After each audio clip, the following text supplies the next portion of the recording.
everybody. Hi, I'm Bobby Grenier. Here's my website right there.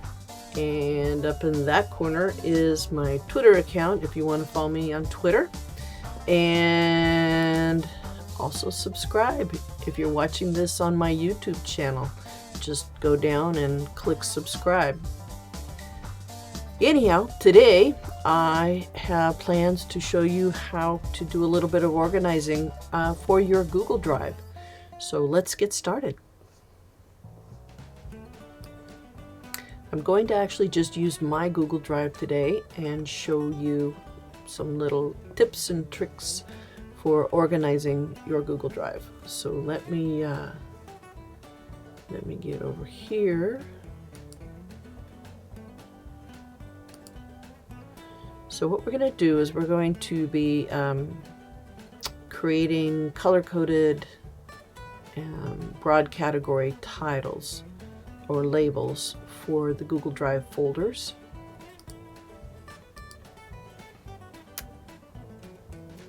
You can have your students present their finished Drive folder to you when they're done. They could show the whole class if you'd like, or just to you. And you can allow the students to look for mistakes, or the other students can help out and look for mistakes. Second thing is you can allow students to self-correct as they discover their own errors. And then third, use Google Classroom to generate this activity, and that way students can easily submit a screen capture of their finished Drive for grading. So you don't have to actually log in and look at their actual screen. They can just snap a picture and send it to you. So my pro tip for you today is that color code your Google Drive folders for easier access, and I'm going to show you why. So let me hop over to my my Drive here just real quick. I'm just going to show you parts of it. But in my Drive, I have some things here like this folder up here that you're catching a little bit of. This folder here. When you see these arrows, that means that this is actually that lives in somebody else's Google hard drive, Google Drive, and I have access to it. I've been invited in, but it doesn't actually live on my Drive. These are shortcuts. So whenever you see the arrow, that's a shortcut. But you can see that I color code things, and I tend to color code things because if it's a folder that I use a lot, or if it's mostly if it's a folder I use a lot. That's my thing. I've seen people do rainbows.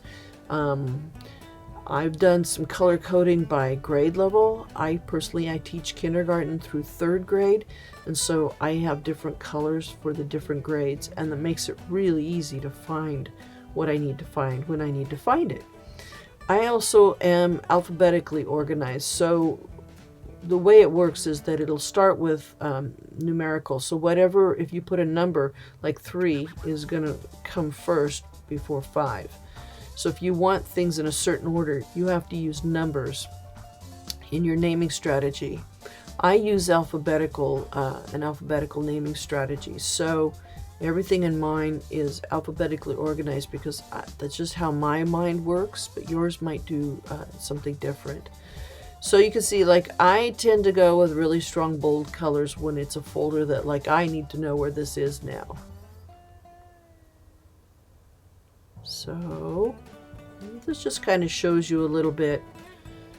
And I have a lot of folders, so this little thing that's happening right now happens to me a lot. But I thought what we would do, let me scroll back up here. I want to come back up where my numbers are. Right there.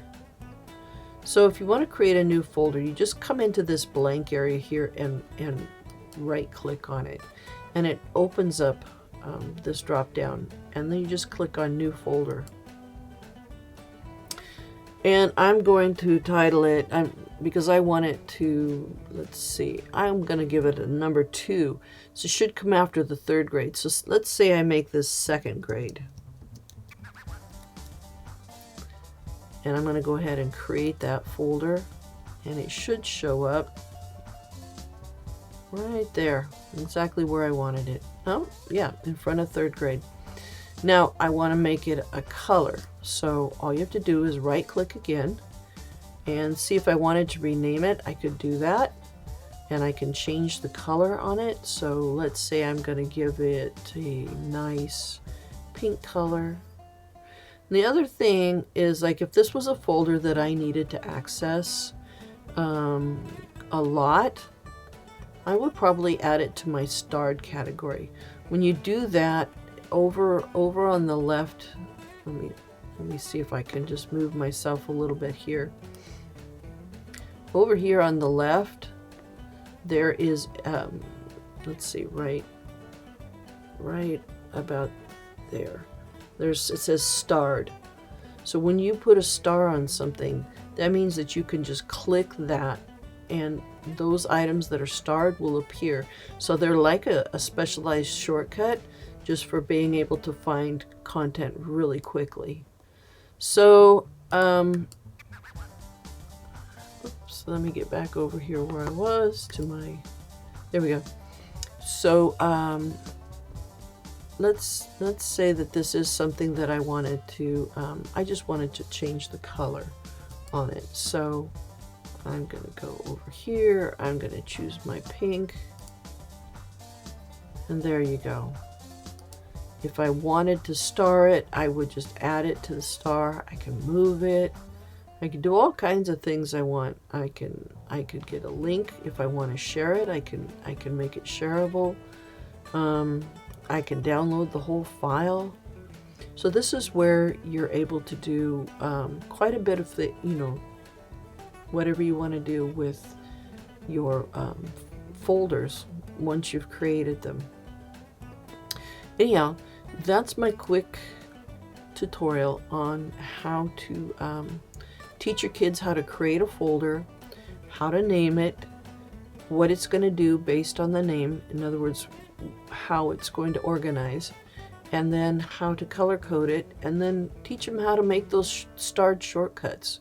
That's very helpful in folders that they're going to be using every single day. All right. All right, so there's the evaluation process for you with your students. If you'd like to follow me, I'm at bobbygrenier.com. I'm at Bobby Grenier on Twitter.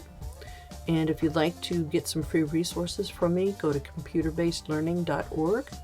And if you'd like to follow my live streaming show and podcast, go to edulivestream.com. That's all I've got for you today. Thanks for hanging in there with me, and I hope this works for you, and that you enjoy working with Google as much as I do.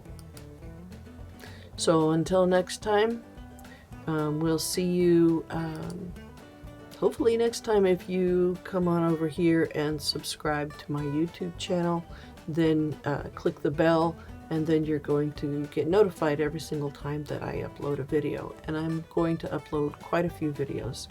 So we'll see you next time. Bye.